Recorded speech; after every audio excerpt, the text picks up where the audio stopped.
हमारे साथ बातचीत के लिए उत्तर प्रदेश सरकार में कैबिनेट मंत्री और सोहेलदेव भारतीय समाज पार्टी के राष्ट्रीय अध्यक्ष ओम प्रकाश राजभर जी हम उनसे बातचीत करेंगे। ओम प्रकाश जी, कल आपका कार्यक्रम लगा था आजमगढ़ में, काफ़ी चर्चा रहा उसका। उसमें आपका एक बयान भी काफ़ी चर्चा में रहा, जिसमें आप ये कहते हुए दिखाई दे रहे हैं कि हम बीजेपी के गुलाम नहीं हैं।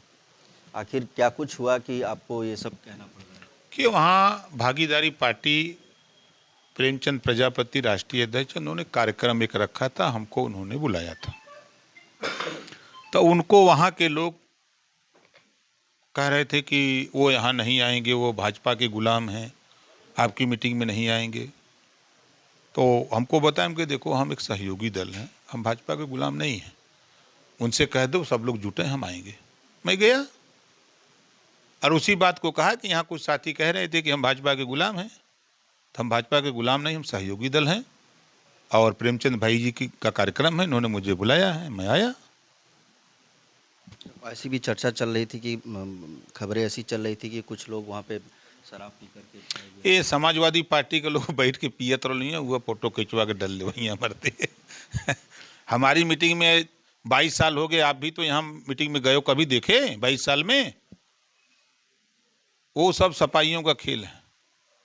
वो 4 को पहुँच जाते हैं, खींचने लगते हैं, और उसके बाद टीवी पे चलाने लगते हो आप लोग धीरेन्द्र शास्त्री पदयात्रा निकाल रहे हैं, हिंदुत्व की बात कर रहे हैं, हिंदुओं को जोड़ने की बात कर रहे हैं। उनकी यात्रा काफ़ी चर्चा में है, चाहे राजनेता हो, अभिनेता हो, तमाम लोग उनके यात्रा में शामिल हो रहे हैं। तो अच्छी बात है। तो कहाँ, अच्छा ये बताओ, जो हिंदू है वो मुसलमान है? किसको जोड़ रहे हैं? यहाँ जो सामान्य वर्ग है, पिछड़ा वर्ग है, ये हिंदुए है ना। अगर वो मानते हैं कि हिंदू, तो हम तो मुसलमान है नहीं, राजभर तो मुसलमान नहीं कि हिंदू बना रहे हैं। मजे की बात देखो, यही तो राजनीति है। बाबा साहब डॉक्टर अम्बेडकर जी ने यही सही जुगाड़ दिया है। अब वो कह रहे हैं कि हम हिंदू बना के जातिवाद खत्म करेंगे। संभव है? तहसीलिया में ठप्पा मार मार के देता हूँ, सर मथवा पर मार देता हूँ खट से टप्पा के, तो पंडित हुआ, ठाकुर हुआ, अहिर हुआ, भार हुआ, चमार हुआ, धोबी धरिकार हुआ, सोनार हुआ, हरकबंसी हुआ, बंजारा हुआ, जोल्हा हुआ, दुनिया हुआ, ठप्पा मार के देता हूँ। खत्म हुई? कब भाव न खत्म हुई जब तक तहसीलिया में बंद न हुई। समझे? राजा भैया भी उनकी पदयात्रा में शामिल हुए, एक नारा दिए हैं कि जुड़ोगे तभी बचोगे। देखिए, ये राजनीतिक ड्रामा है, ये राजनीतिक ड्रामा है। बहुत से हम साधु महात्माओं को देखा हूँ और देख रहा हूँ। ये एक जुगाड़ है लोकसभा और विधानसभा में जाने का, कि पार्टियों की निगाह आ जाएगी, बुला लेंगे कि बाबा के पास बहुत वोट है, इनको पहुंचा दो दिल्ली।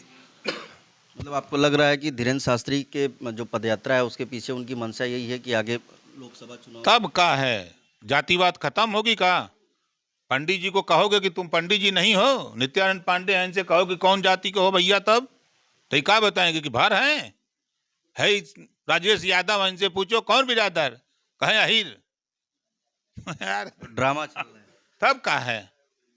देखो, जब तक, मैं बार बार कहता हूं, जब तक ठप्पा मार के तहसीलों में जाति प्रमाण पत्र मिलेगा, अगर आंदोलन करना है तो तहसील पे आंदोलन करें, सरकार के खिलाफ दम हो तो आंदोलन करें कि जाति प्रमाण पत्र बनाना बंद करो, ये आंदोलन होना चाहिए। कांसी राम जी ने नारा दिया था कि जाति तोड़ो समाज जोड़ो, नारा दिया था। प्रयास करते रहते हैं, लेकिन मैं फिर कह रहा हूं कि जब तक ठप्पा मरी है माथे पर, स्याही लगा के चाप देते हो कि तुम चमार है, भार है, धोबी है, धरिकार है, पाल है, प्रजापति है, बीन है, केवट है, मल्लाह है, अहिर है, बाभन है, पंडित है, ठाकुर है, तब तक भैया ये खत्म होए वाला नहीं है ना। यही टाइम देखा कई जाति के लोग हैं ना, वो देखा अब मनोज पांडे हैं, उनसे पूछा कौन बिरादर है वो ना कह सकता कि हम हिंदू है, पूछा उनसे, है नहीं से पूछा, बेदीराम जी हैं, चमार हैं विधायक, इनसे पूछा कौन जाति का, तो कहें कि चमार है हम ही है, हम ही से पूछा तो हम भर है। तो जब ये मोहर मार के एकदम पीठिया से लेके पेटवा तक लगाती है तो कहाँ खत्म होने वाला है भैया? ये सब ड्रामा है, संभल की घटना को किस तरीके से देख रहे हैं आप? क्योंकि संभल की घटना अब सुप्रीम कोर्ट चला गया है और जिस तरीके की कैजुअल्टी हुई वहाँ पे आधी रात सरकार को न्यायिक जांच का गठन करना पड़ा। देखिए, वहाँ कांग्रेस सपा के लोग बहुत चिंतित हैं कि मुसलमान बीजेपी को वोट क्यों दे दिया। तो जो वोट दिया जो नहीं दिया, दोनों में आपस में लड़ाई हुई है। उस लड़ाई में संभल में जो घटनाएं हुई हैं, जब आपस में लड़े हैं लोग, मारपीट हुई, पत्थरबाजी हुई, वो कट्टा फट्टा रखे हैं वो चलाए हैं, उसमें लोग बयान सीपी का भी आया, वहाँ तमाम टीवी चैनलों पर भी चला, और हमने भी कई वहाँ जो हमारे संपर्क में लोग मुस्लिम लीडर हैं उनसे बात की। उन लोगों ने भी कहा कि ये सब वोट दे दिए और कुछ लोग नहीं चाहते थे कि यहाँ वोट उनको मिले, तो जैसे मुसलमानों को गुलाम बना लिया वहाँ का विधायक कि नहीं हम ही जीतेंगे, तो लोगों ने उसको सबक सिखाने के लिए बीजेपी को वोट दे दिया था। इसी नाते ये लोग उसका करके अपने लड़ाई शुरू कराई, बदनाम सरकार को कर रहे हैं। सरकार का वहाँ क्या, क्यों पुलिस जाएगी? पुलिस तो लॉ एंड ऑर्डर कंट्रोल करने का काम करती है कि दंगा भड़काने का? पुलिस हमेशा लॉ एंड ऑर्डर कंट्रोल करती है। वो सुप्रीम कोर्ट जाए, अच्छी बात है, लड़ें, सरकार को कोर्ट तलब करेगा, सरकार जवाब देगी। को लगता है इसके पीछे साजिश है इन लोगों की? देखिए, समाजवादी पार्टी के लोग चिल्ला चिल्ला के कह रहे थे कि 9 की 9 जीतेंगे, जैसे बोल रहे थे, लग रहा था कि एकदम शेर बोल रहा है। अखिलेश यादव तो कही रहे कि भाई मैं तो कह, अरे मैं क्या कह रहा हूँ, 9 की 9 जीत रहे थे। अगर उनका आरोप ये है तो हम उनसे पूछ रहे हैं कि आप बताओ, करहल में क्यों नहीं जीत लिए, शीशा मऊ में क्यों नहीं जीत लिए? आप आरोप लगाने से पहले झांक के देखो, क्यों जीत गए दो? उसको भी जीत लेना चाहिए था सरकार को ना। हम लोग भी क्षेत्र में थे, चौपाल लगा लगा करके हम लोग गांव गांव समझाते थे। अगर सरकार अपने खाली पेटिये बदले के रह तो हम लोग काहे के जाते, आराम से हम लोग भी यहाँ सर्किट हाउस में बैठ के रसमलाई चमचम काटते, कह देते डीएम एसपी से कि बैठ के रसमलाई चमचम काटते, कह देते डीएम एसपी से कि पेटी बदल देना। वो तो कह रहे हैं कि सरकार जो है अपनी मशीनरी का दुरुपयोग करते हुए। कहाँ कौनो ऐसा मशीन बताओ जो उनकी वहाँ बूथे पर जा करके बटन खाली दबावे, कोनो मशीन ऐसा हो? हाथ गोड़ जोड़त हुआ नेता, हाथ गोड़ जोड़ जोड़ खिया जाते हो चप्पल का ही जोड़ गोट लेवे में।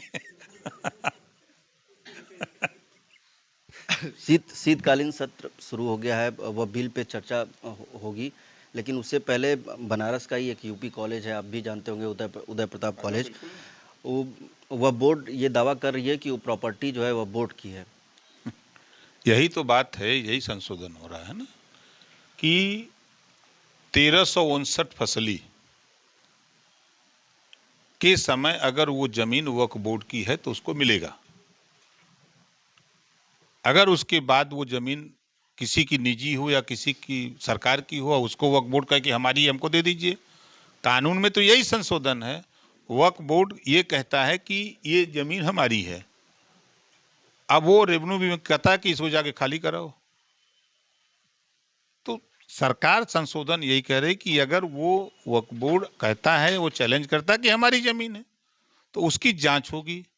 1359 फसली में अगर आपका है तो फिर आपको मिलेगा, नहीं है तो नहीं मिलेगा। यही संशोधन है। अब विरोध जानते कौन करता है? जो मुसलमान का हक मुसलमान लूट रहा है वही मुसलमान विरोध कर रहा है। और सरकार चाहती है तो कि महिलाओं को हिस्सा मिले, उसमें नौजवानों को हिस्सा मिले, मुस्लिम महिलाओं को हिस्सा मिले, सबको हिस्सा मिले। लेकिन मुसलमानों में जो मजबूत मुसलमान हो गया वो गरीब मुसलमानों का हिस्सा लूट रहा है। इस नाते वही मजबूत विरोध कर रहा है कि नहीं, ये संशोधन नहीं होना चाहिए। बेच के रुपया ले रहे हैं सब, खाली फर्जी। तमाम शिकायतें हमारे यहाँ आती हैं। 7,000 से अधिक बच्चे पढ़ते हैं यूपी कॉलेज में। नहीं होगा भाई, वो 1359 फसली निकाल के दे तब न होई, कहले हो जाए कोई के। एक आखिरी सवाल, सदन में भाई और बहन की जोड़ी अब दिखने वाली है, राहुल गांधी और प्रियंका गांधी एक साथ सदन में नजर आने वाले हैं, क्या लगता है सत्ता पक्ष पर आप लोगों पर कुछ प्रभाव पड़ेगा उन दोनों लोग के एक साथ? सरकार गिर जाएगी। सरकार गिर जाएगी। कांग्रेस के लोग तो यार देखो, विपक्ष में चिल्लाने के अलावा कुछ मिलता नहीं है। चाहे जितना चिल्लाओ वहाँ, तो माइक लगा रहता है, खर्च चिल्लाओ, कुछ मिलेगा? सरकार गिर जाएगी, सरकार चलेगी 5 साल। अब वहीं विपक्ष में बैठ के खूब हसैन हुसैन करते रहो, कुछ नहीं होना है। चलिए, बहुत शुक्रिया बातचीत के लिए। तो ये थे हमारे साथ बातचीत के लिए उत्तर प्रदेश सरकार में कैबिनेट मंत्री ओम प्रकाश राजभर, जिन्होंने तमाम मुद्दों पर हमसे बातचीत की। वाराणसी से विनीत श्रीवास्तव, भारत समाचार।